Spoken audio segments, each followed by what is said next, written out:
اور یاد کرو علی اکبر کو، وہ جوان جو اپنے شکل و شمائل میں رسول خدا صلی اللہ علیہ وآلہ وسلم کے سب سے زیادہ شبیہ تھے، اور صحرائے کربلا میں اشقیاء نے ان کو خاک و خون میں غلطاں کر دیا۔ بس خدا کا درود و سلام ہو آپ پر، جب آپ پیدا ہوئے، جب آپ اٹھیں گے اور اس تاریخی ظلم و ستم کے خلاف قیام کریں گے۔ ظہر عاشورہ تھی۔ علی اکبر کو وہ منظر یاد آیا کہ جب ثعلبہ کی منزل پر ان کے والد پر نیند طاری ہو گئی تھی، اور کچھ دیر بعد انہوں نے آنکھیں کھولیں تو فرمانے لگے، میں نے خواب میں ہاتف غیبی کو دیکھا جو ندا دے رہا تھا، آپ کتنا تیز چل رہے ہیں، لیکن موت آپ سے بھی زیادہ تیزی سے آپ کو جنت کی جانب لے جا رہی ہے۔ اس کے بعد اس آیہ شریفہ کی تلاوت فرمائی، اور مومنوں کو بشارت دے دو کہ جب ان پر کوئی مصیبت آئے تو کہیں انا للہ و انا الیہ راجعون۔ علی اکبر اپنے بابا کے سامنے کھڑے ہو گئے، ان کا چہرہ 14ویں کے چاند کی طرح دمک رہا تھا۔ کہنے لگے، بابا اگر کوئی حق پر ہو تو کیا اسے موت سے کوئی ڈر ہوتا ہے؟ حسین ابن علی نے علی اکبر کی بات سنی، مسکرا دیے، فرمایا، ہاں یہ کاروان حق کی جانب رواں دواں ہے، اور ہمارا سر ظالم کے سامنے نہیں جھکے گا۔ کچھ دن گزرے، اور اب یہ قد رعنا رکھنے والا ہاشمی جوان علی اکبر میدان جنگ میں اپنے والد کے ہم رکاب تھے۔ 61 ہجری کی 10 محرم ظہر کے بعد کا وقت۔ عمر سعد کے لشکر سے مقابلہ کرتے کرتے امام علی مقام کے تمام ساتھی شہید ہو چکے تھے، اور گلشن حسینی کے پھول دشت نینوا پر جا بجا بکھرے ہوئے تھے۔ اب بنی ہاشم کے علاوہ کوئی بھی باقی نہیں بچا تھا۔ علی اکبر اپنے خیمے سے باہر نکلے اور والد گرامی کے سامنے کھڑے ہو کر اذن جہاد طلب کیا۔ اس لمحے امام علی مقام پر کیا گزری ہوگی؟ اپنے جگر کے ٹکڑے کو جنگی لباس پہنا کر کائنات کے بدترین افراد کے جھرمٹ میں جو بھیجنا تھا۔ امام علی مقام کے سامنے علی اکبر کی صورت میں رسول خدا مجسم ہو چکے تھے، اور کربلا اسلام کی حقانیت کی قتل گاہ بن چکی تھی۔ حسین نے خدا کی حمد و ثنا کی، علی اکبر کی زرہ کے بند مضبوط کیے اور انہیں میدان میں جانے کی اجازت دے دی۔ امام علی مقام اپنے فرزند کو اپنے شہید ساتھیوں کی صف میں شامل ہوتا دیکھ رہے تھے، لیکن انہیں ابھی زندہ رہنا تھا تاکہ ظالموں کی سنگدلی اور شقاوت مزید عیاں اور آشکار ہو سکے۔ باپ بیٹے کو میدان کارزار میں جاتے دیکھ رہا تھا۔ ایسی جنگ جو خدا گواہ ہے کہ برابر کی جنگ نہیں تھی۔ حسین ابن علی اپنے مؤذن کو دیکھ رہے تھے کہ جو میدان کی جانب جا رہا ہے، اور اب اس کی اذان جنت میں ہی سننے کو ملے گی۔ میدان میں موجود لوگوں نے یہ منظر دیکھا کہ کس طرح ایک باپ اپنے بیٹے کو آغوش میں لیے رخصت کر رہا ہے، اور فرشتوں میں شور و غل برپا ہو چکا ہے۔ جدائی کا لمحہ آن پہنچا تھا، اور کتنا دردناک ہوتا ہے وہ منظر جب ایک باپ اپنے بیٹے سے جدا ہوتا ہے۔ علی اکبر گھوڑے پر سوار ہوئے اور میدان کی جانب چل دیے۔ میدان جنگ میں موجود دشمن کے بعض سپاہیوں نے جب علی اکبر کو دیکھا تو شور مچ گیا کہ پیغمبر خدا صلی اللہ علیہ وآلہ وسلم خود تشریف لا رہے ہیں۔ مادر علی اکبر ام لیلہ اپنے دل کو تھامے لا حول ولا قوت کی تلاوت کر رہی تھی، اور کون جانے اس ماں کے دل کا حال جو حق کی راہ میں اپنے دل کے چین کو روانہ کرتی ہے اور اسے اس کے واپس آنے کی امید بھی نہیں ہوتی۔ اہل حرم علی اکبر کے قد و قامت پر گریہ کناں تھے، اور علی اکبر میدان کی جانب روانہ ہو رہے تھے۔ امام نے فریاد بلند کی، خداوندہ گواہ رہنا، بلا شبہ ایسا جوان میدان جنگ کی جانب جا رہا ہے جو خلقت میں، خلق میں اور منطق میں تیرے رسول کی سب سے زیادہ شبیہ ہے۔ جب بھی اپنے جد رسول خدا کی زیارت کرنا چاہتا تھا تو اس کو جی بھر کے دیکھ لیا کرتا تھا۔ پروردگارا، ظالموں کو زمین کی برکتوں سے محروم کر دے، ان کے درمیان اختلافات پیدا کر کے انہیں متفرق کر دے، ان کے اسرار پر سے پردے اٹھا دے۔ خداوندہ، حاکموں کو بھی کبھی ان سے راضی نہ کرنا، کیونکہ انہوں نے ہمیں دعوت دی تاکہ ہمارے یار و مددگار بنے، لیکن ہم سے ہی جنگ پر آمادہ ہو گئے۔ اے پسر سعد، خدا تیرے خاندان کو نیست و نابود کرے، جس طرح تو نے میرا گھر اجاڑ دیا اور رسول اللہ سے میری نسبت کا کچھ بھی خیال نہیں کیا۔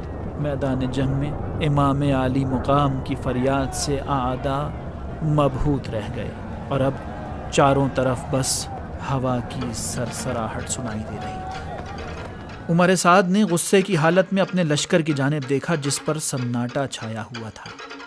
اس نے چلا کر کہا، اے حسین کے بیٹے، جاؤ اور جنگ و جدال سے پرہیز کرو تاکہ تمہیں امان مل سکے۔ اپنی جوانی پر کچھ ترس کھاؤ اور خطرہ مت مون لو۔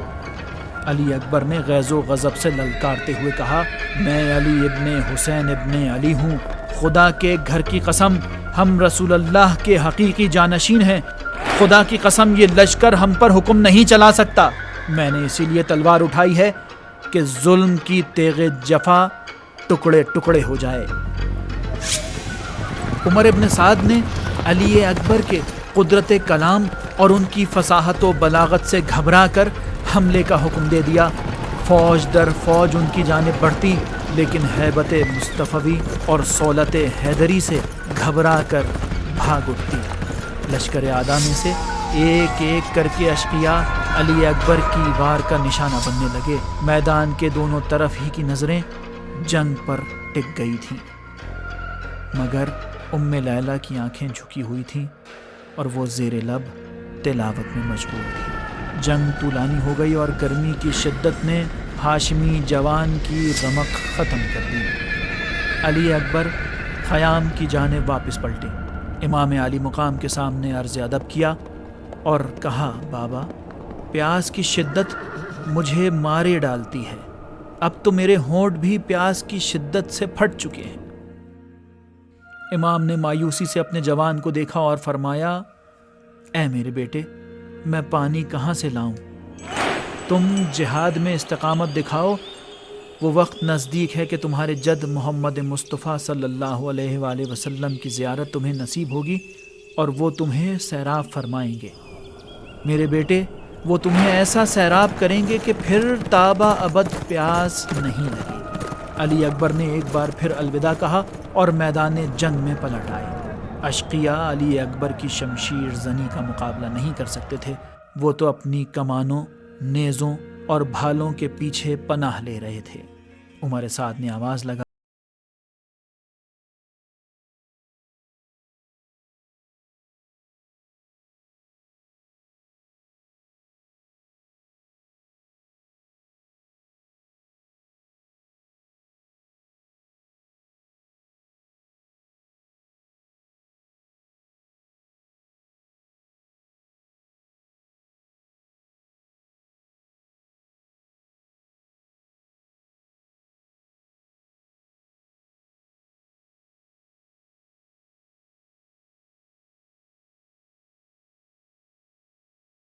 دل میں بھی جیسے تیر پیوست ہو چکا تھا۔ علی اکبر درد سے کراہنے لگے۔ بھاگنے والوں نے بھی پلٹ کر حملہ کرنا شروع کر دیا تھا۔ کتنے ہی تیر اور پتھر تھے جو علی اکبر پر برسے۔ وہ رعنا قد و قامت والا جوان بے رمق زمین کربلا پر گر گیا اور آواز دی، اے بابا، یہ میرے جد رسول اللہ ہیں جو آپ کو سلام کہہ رہے ہیں اور مسکرا کر مجھے اپنے پاس بلا رہے ہیں۔ اور مقتل کے اس واقعے کو کیسے بیان کروں کہ خون علی اکبر سے ذوالجناح کی آنکھیں دھندلا گئیں اور وہ علی اکبر کو صف دشمناں میں لے گیا۔ اور میں کیسے اربن اربا کا مطلب بیان کروں؟ میں کیسے کہوں کہ علی اکبر کا پیکر تھا اور اشقیاء کے سم اسما۔ کچھ ہی دیر گزری تھی کہ امام علی اکبر کے پیکر پر پہنچ گئے۔ کڑیل جوان خون میں غرق تھا۔ امام علی مقام نے اپنا چہرہ بیٹے کے چہرے پر رکھ دیا اور دوسری طرف فوج اشقیاء ہلہلا کرنے لگی۔ حسین ابن علی کی آنکھوں سے اشک جاری ہو گئے۔ علی اکبر کے ٹکڑے ٹکڑے بدن کو آغوش میں لیا اور فرمایا، خدا اس گروہ کو مار ڈالے جس نے تیری جان لے لی۔ خدا اور رسول خدا کی حرمت کی پامالی کے لیے انہوں نے کیسی جسارت کی ہے۔ اس کے بعد امام نے آسمان کی جانب دکھ بھری نگاہ کی اور فرمایا، میری جان علی اکبر تیرے بعد اب اس دنیا پر تف ہے، اور کسے معلوم اس بات میں کیا راز پوشیدہ تھا۔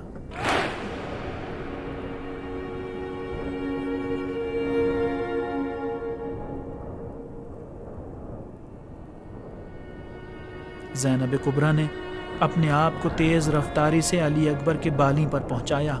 امام نے بہن کو تسلی دی اور انہیں خیمے کی جانب پلٹ جانے کا حکم دیا۔ پھر بنی ہاشم کے جوانوں کو طلب کیا تاکہ علی اکبر کا ٹکڑے ٹکڑے بدن خیمے میں پہنچایا جا سکے۔